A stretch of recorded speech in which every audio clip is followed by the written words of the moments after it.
2022년 6월 27일 선목교회 큐티 방송입니다. 기도합니다. 좋으신 하나님, 장마를 주셔서 가뭄을 해소케 하시니 감사합니다. 무덥고 습한 날씨 속에서도 우리의 건강을 지켜주시고 묵상의 자리를 잊지 않게 하시어 말씀 속 주님과 동행함으로 또 한 주간을 살게 하여 주시옵소서. 귀한 말씀 묵상을 통해 우리를 이끄시기를 바라오며 예수님의 이름으로 기도합니다. 아멘. 오늘 묵상할 말씀은 베드로후서 2장 10절부터 22절입니다. 특별히 육체를 따라 더러운 정욕 가운데서 행하며 주관하는 일을 멸시하는 자들에게는 형벌할 줄 아시느니라. 이들은 당돌하고 자긍하며 떨지 않고 영광 있는 자들을 비방하거니와 더 큰 힘과 능력을 가진 천사들도 주 앞에서 그들을 거슬러 비방하는 고발을 하지 아니하느니라. 그러나 이 사람들은 본래 잡혀 죽기 위하여 난 이상 없는 짐승 같아서 그 알지 못하는 것을 비방하고 그들의 멸망 가운데서 멸망을 당하며 불의의 값으로 불의를 당하며 낮에 즐기고 노는 것을 기쁘게 여기는 자들이니 점과 흠이라. 너희와 함께 연회할 때에 그들의 속임수로 즐기고 놀며 음심이 가득한 눈을 가지고 범죄하기를 그치지 아니하고 굳세지 못한 영혼들을 유혹하며 탐욕에 연단된 마음을 가진 자들이니 저주의 자식이라. 그들이 바른 길을 떠나 미혹되어 부올의 아들 발람의 길을 따르는도다. 그는 불의의 삭을 사랑하다가 자기의 불법으로 말미암아 책망을 받되 말하지 못하는 나귀가 사람의 소리로 말하여 이 선지자의 미친 행동을 저지하였느니라. 이 사람들은 물없는 셈이요 광풍에 밀려가는 안개니 그들을 위하여 캄캄한 어둠이 예비되어 있나니 그들이 허탄한 자랑의 말을 토하며 그릇되게 행하는 사람들에게서 겨우 피한 자들을 음란으로써 육체의 정욕 중에서 유혹하는도다. 그들에게 자유를 준다 하여도 자신들은 멸망의 종들이니 누구든지 진자는 이긴 자의 종이 됨이라. 만일 그들이 우리 주 되신 구주 예수 그리스도를 알므로 세상의 더러움을 피한 후에 다시 그 중에 얽매이고 지면 그 나중 형편이 처음보다 더 심하리니 의의 도를 안 후에 받은 거룩한 명령을 저버리는 것보다 알지 못하는 것이 도리어 그들에게 나으니라. 참된 속담에 이르기를 개가 그 토하였던 것에 돌아가고 돼지가 씻었다가 더러운 구덩이에 도로 누웠다 하는 말이 그들에게 응하였도다. 아멘.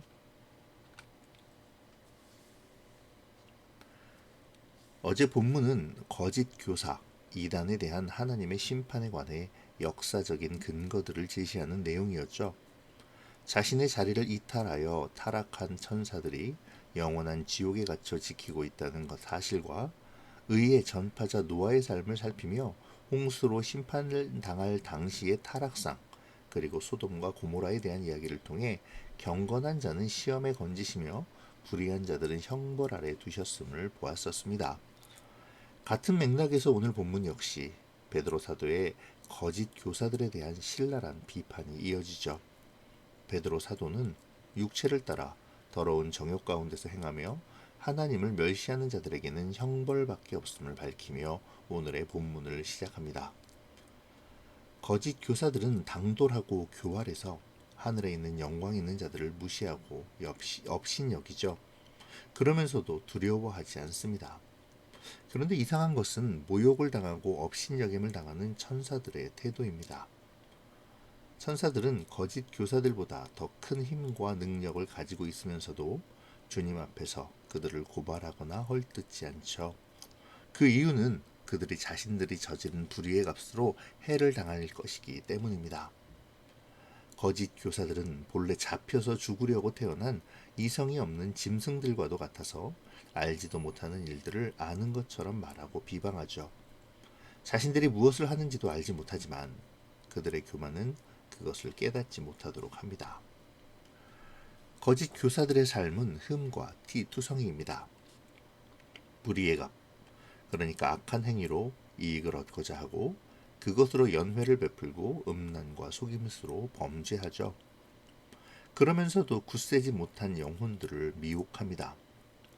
베드로 사도는 이러한 거짓 교사들을 민수기에 나오는 발람과도 같다고 선언하죠. 발람은 불의의 사기에 눈이 멀어 이스라엘을 저주하려 했으며 결국 이스라엘로 타락의 길을 걷게 하므로 하나님께 책망과 죽음의 형벌을 당한 거짓 선지자였습니다. 베드로 사도는 당시 교회를 어지럽히는 거짓 교사들을 가리켜 발람과 같은 저주의 자식들이라고 맹렬하게 비난하죠. 결국 거짓 교사들은 자신들도 모른 채 광풍에 떠밀려 캄캄한 어둠을 향해 달려가는 어리석은 자들에 불과한 것입니다. 그러면서도 그들은 허무맹랑하게 큰 소리치며 오히려 그릇된 생활로부터 겨우 빠져나온 사람들을 음란과 육체의 정욕으로 다시 유혹하죠. 거짓 교사들은 그들에게 자유를 준다고 외치지만 실상 거짓 교사들 자신들이 멸망의 종들로서 멸망당할 육체의 소욕, 곧 마귀의 종이 되었기에 그들이 주장하는 자유는 헛된 망상에 불과함을 베드로 사도는 지적하고 있는 것입니다. 베드로 사도는 만일이라는 표현을 사용하여 그들이 혹시라도 돌이킬 것에 대하여 말하죠. 하나님의 사랑은 열려있기에 교만하고 어리석어 자신들뿐 아니라 다른 사람까지 멸망하게 하는 자들이라 할지라도 주님께로 돌이키기를 기다리고 계십니다. 하지만 오늘 본문의 거짓 교사들은 그렇게 하지 않을 것이죠.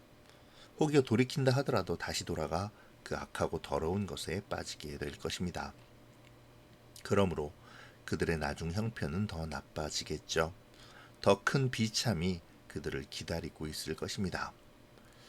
이러한 점을 베드로는 잠언 26장 11절에서의 개가 토한 것을 다시 먹는다는 말과 돼지는 몸을 씻고 나서 다시 진탕에 뒹군다는 속담을 인용하여 고발을 하죠. 그렇게 교회들로 말미암아 거짓 교사의 헛된 가르침에 미혹당하지 말 것을 경계해 줍니다.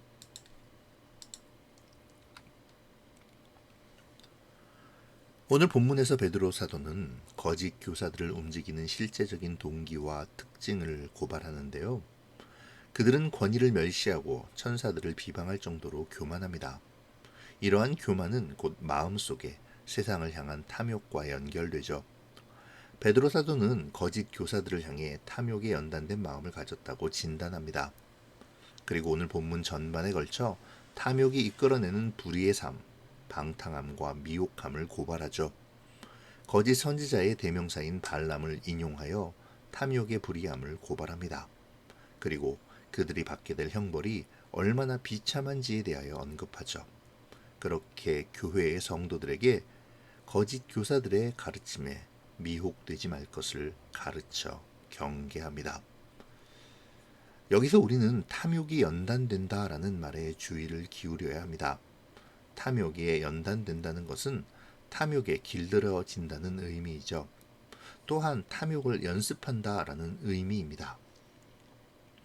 연단되다라고 쓰여진 헬라어 굼나조는 현대에서 교육기관을 뜻하는 독일어 김나지움과 체육관을 뜻하는 짐과 같은 용어의 어원이 되었죠. 그러므로 탐욕 역시 훈련되어지고 교육되어지므로 점점 더 강팍하고 강력하게 자라나게 됨을 기억해야 합니다. 우리가 아주 작은 탐욕이라 할지라도 주님의 말씀에 비추어 내려놓고 버려야 할 이유인 것이죠. 우리가 작은 탐욕을 하찮게 여기고 방치하는 순간 그것은 우리를 훈련시키고 덩치를 키워서 우리의 삶을 삼키고 탐욕의 노예가 되게 할 것입니다. 오늘 본문에서 베드로 사도는 이 탐욕이 하는 일을 구체적으로 알려주는데요. 이 시간 묵상을 통해 이러한 탐욕의 모습이 나에게 없는지 점검해 보아야 하겠습니다. 먼저 탐욕은 불의의 삭을 탐하게 됩니다. 아마도 베드로 사도는 거짓 교사들을 바라보며 가룟 유다를 떠올린 듯 싶습니다. 그리스도의 제자가 되었지만 탐욕을 이기지 못함으로 다시 토한 것을 먹은 개처럼 목욕을 하고 더러운 곳에 뒹구는 돼지처럼 그리스도를 배반하고 오히려 더 큰 죄악으로 빠져 결국 스스로 비참한 최후를 맞이한 유다. 우리는 이러한 유다의 마음이 우리 안에 있는지 점검해야 하죠. 유다 역시 처음부터 예수님을 배반하려 하지는 않았을 것입니다. 마음속에 작은 탐욕을 방치하고 키운 결과 그 커다란 죄악을 짊어지게 된 것이죠. 하지만 그는 결국 20절의 말씀처럼 더욱 비참한 지경에 빠지고 말았습니다. 이는 오늘 베드로가 말하는 발람의 삶과 일치하는데요. 발람 역시 하나님의 거룩한 선지자로 부름받았지만 그 자신의 마음속 탐욕을 이기지 못하고 불의한 삭을 탐함으로 비참한 형벌을 피하지 못하게 되었죠. 또한 탐욕은 방탕한 삶을 추구하게 합니다. 사람이 돈을 모아 풍족해지려는 의미가 무엇입니까? 즐기고 노는 것을 위함이겠죠. 안락한 삶을 추구하고 누리며 자랑하는 삶을 위함일 것입니다. 그런데 이러한 삶은 신앙의 삶과는 거리가 있죠. 이 시간 우리가 부유하지 못하다면 왜 나는 부유함의 은혜를 허락하시지 않을까 하는 마음이 있다면 우리의 마음부터 점검해 볼 필요가 있습니다. 우리는 우리에게 주어진 부유함을 하나님의 뜻대로 잘 관리할 청지기의 마음이 있는가 하는 것이죠. 그런 청지기의 마음이 없는데도 주어지는 부유함이 있다면 그것은 은혜가 아니라 저주임을 기억해야 합니다. 무엇보다 탐욕은 하나님을 부인하게 만들죠. 탐욕이 만들어내는 교만과 강팍함은 탐욕의 방해가 되는 양심과 말씀을 저버리게 합니다. 하나님의 공의를 하찮은 것으로 여기게 하죠. 그렇게 말씀을 소홀히 하며 세상의 욕심대로 살아가도록 합니다. 입술로는 주님을 찾으나 이미 마음속에는 예수 그리스도를 부인하고 하나님마저도 멸시하죠. 자신들의 탐욕을 위해서는 무엇이든지 하려 합니다. 결국 이들의 마지막은 지옥의 형벌밖에는 없습니다. 이 시간 우리를 점검해 보죠. 우리의 마음은 무엇에 집중하고 있습니까? 입술로는 그리스도를 말하며 마음으로는 세상의 즐거움을 탐하고 있지는 않습니까? 오늘 본문에서 베드로 사도는 탐욕이 자리 잡는 이유를 굳게 서지 못했기 때문이라고 밝힙니다. 거짓 교사의 공격이 굳세지 못한 자들을 향한다고 말하죠. 우리는 탐욕의 저주에 빠지지 않도록 유의해야 합니다. 우리를 돌아보아 말씀과 기도로 연단하여 탐욕의 아주 작은 부분까지도 민감히 알고 도려내어 믿음 안에 굳게 서야 합니다. 우리를 돌아보는 말씀과 기도로 연단하기를 쉬지 말아야 하죠. 우리에게 능력은 오직 말씀과 기도뿐임을 기억해야겠습니다. 이 시간 묵상을 통해 우리가 나가야 할 방향이 말씀과 기도에 굳게 서는 것임을 다시 한번 깨닫는 그러한 시간이 되었으면 좋겠습니다. 믿음 생활을 하면서 탐욕을 버리지 않는 것은 개가 토한 음식을 다시 먹는 것과도 같은 어리석은 것이죠. 돼지가 목욕을 하고도 다시 더러운 곳에 뒹구는 것과도 같습니다. 예수님께서는 깨어있지 않으면 나갔던 귀신이 7 귀신을 데리고 들어와 나중 형편이 더 비참하게 된다고 말씀하셨습니다. 오늘 베드로 역시 그렇게 말하고 있죠. 문제는 탐욕의 마음이 너무도 교묘하게 우리의 마음속에서 복음과 진리를 변질시킨다는 것입니다. 그렇게 진정한 복음과 진리에 대적하도록 하죠. 이 시간 이런 어리석음이 일어나지 않도록 우리의 마음을 늘 경계하고자 결단하는 그러한 묵상의 시간이 되면 좋겠습니다. 기도로 마치겠습니다. 참 좋으신 하나님, 오늘도 말씀의 묵상을 통해 우리를 돌아보게 하시니 감사합니다. 베드로 사도의 권면을 통해 우리의 마음을 들여다보았사오니 우리가 더욱 경계함으로 탐욕에 함몰되어 하나님의 진리에서 떠나지 않도록 도와주시옵소서. 탐욕에 훈련되어지지 않도록 막아주시고 오직 말씀과 기도로 나를 연단함으로 하나님과 더욱 가까워지고 친밀한 교제를 나누게 하시며 주님의 형통케 하심을 경험하는 매일의 삶이 되도록 인도하여 주시옵소서. 감사를 드리며 예수님의 이름으로 기도합니다. 아멘.